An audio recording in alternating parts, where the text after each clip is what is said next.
Maharashtra 39 news network, सत्य बातमी, ठाम भूमिका. नंदुरबार या ठिकाणी माननीय आदिवासी विकास मंत्री हे आलेले होते. त्यांना सत्य शेतकरी सभेच्या वतीने निवेदन देण्यात आलं. निवेदन यासाठी देण्यात आलं की ज्या वनपट्टा धारक शेतकऱ्यांना वनपट्टा वाटप करण्यात आलेलं होतं ते वनपट्टा 2010मध्येच त्या लाभार्थ्यांना मिळायला पाहिजे होतं. पण इथं जी प्रोसेस आहे ती एकदम अत्यंत संत गतीने सुरू आहे. तेच साहेबांना निर्देशनात आणून देण्यासाठी आम्ही निवेदन दिलं की गेल्या 40 ते 45 वर्षापासून आदिवासी पिढ्या वन जमीन कसतोय त्या जमिनीचा सातबारा अजूनही देण्यात आलेला नाही. विनाकारण आदिवासींना अपात्र करून नोटिसा पाठवल्या जात आहेत. जमिनीपासून विस्थापित करण्याचं काम सुरू आहे.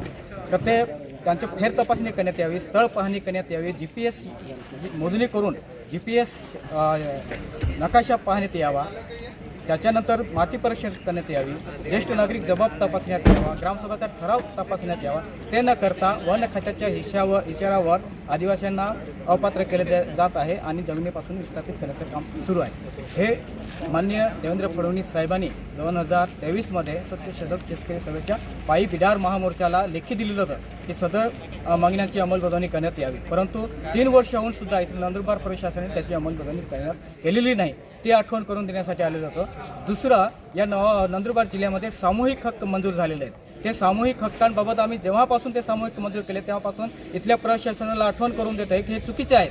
ज्या आदिवासी वन हक्क कायद्याअंतर्गत वन पट्टा मिळालेला आहे शेतकऱ्यांना, तीच जमीन सामूहिक म्हणून मंजूर केलेली आहे, सामूहिक हक्क म्हणून मंजूर केलेला आहे.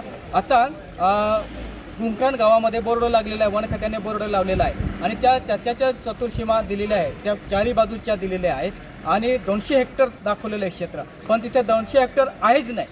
तिथं 100पेक्षा जास्त आदिवासी वन हक्क आदिवासी वन हक्क दावेदारांना पट्टा मिळालेला आहे आणि तिथं 30 हेक्टरसुद्धा खाली नाही जमीन आणि तिथं 200 हेक्टर जमीन सामूहिकसाठी दिलेलं आहे. म्हणजे एका बाजूने आदिवासींना म्हणायचं आम्ही तुम्हाला वन पट्टा देतोय आणि एका बाजूला सामूहिकच्या नावाने आदिवासींमध्ये भांडे निर्माण करायचे, गावागावामध्ये तेढ निर्माण करण्याचं काम इथलं प्रशासन करत आहे. ते आम्ही माननीय महोदयांना निर्देशनात आणून दिलं.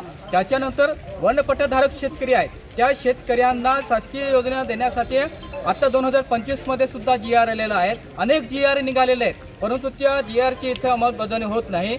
आम्ही वनपट्टाधारक शेतकरी शेतात बोर करत असताना, विहीर खंदत असताना इथलं वन खातं हे जाणून बुजून त्रास देत आहेत. आता करंजी ग्रामपंचायत अंतर्गत जे वनपट्टाधारक शेतकरी आहेत त्यांच्या शेतात पाणंद रस्ता घेऊन जाण्यासाठी रस्ता मंजूर करण्यात आला. आता एका बाजूला मुख्यमंत्री साहेब म्हणतात आणि महसूल मंत्री साहेब म्हणतायत की रस्ता कोणी जर अडवला तर पोलीस बंदोबस्त घेऊन रस्ता मोकळा करा, रस्ता करा, असं स्पष्ट आदेश असताना सुद्धा इथलं वन खातं चिंचपाडा वन क्षेत्रफळ PP पगार आहे हे जाणून बुजून करंजी ग्रामपंचायत अंतर्गत मंजूर असलेला पाणंद रस्ता बंद केलेला आहे. तर अशा एका बाजूला योजनांच्या GR काढायचे, फक्त कागदपत्र दाखवायचं, प्रत्यक्ष अंमलबजावणी शून्य आहे आणि वन खात्याच्या इशाऱ्यावर इथलं प्रशासन काम करत आहे. त्याचा मी निषेध करतो. ते साहेबांना आठवण करून देण्यात आलेली आहे.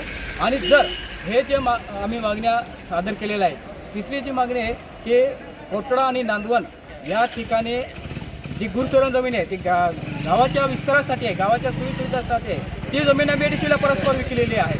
तर ती जमीन परत आदिवासींच्या ग्रामसभेच्या नावावर करण्यात यावी. या अशा ज्या मागण्या आहेत त्या मागण्याच्या संदर्भात निवेदन हे माननीय आदिवासी विकास मंत्री साहेबांना देण्यात आलेलं आहे.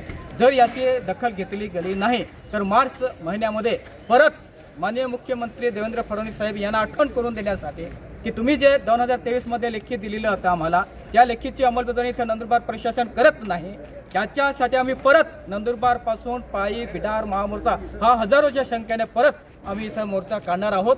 जर तो मोर्चा काढायचं नसेल तर इथल्या प्रशासनाने या मागण्यांकडे लक्ष देऊन खरा आदिवासी वन हक्क कायद्याची अंमलबजावणी करून आदिवासींना न्याय द्यावा, हेच माननीय आपला आदिवासी विकास मंत्री साहेबांना निवेदनाद्वारे आम्ही मागणी केलेली आहे की या मागण्यांचं अंमलबजावणी इथलं प्रशासन करावं.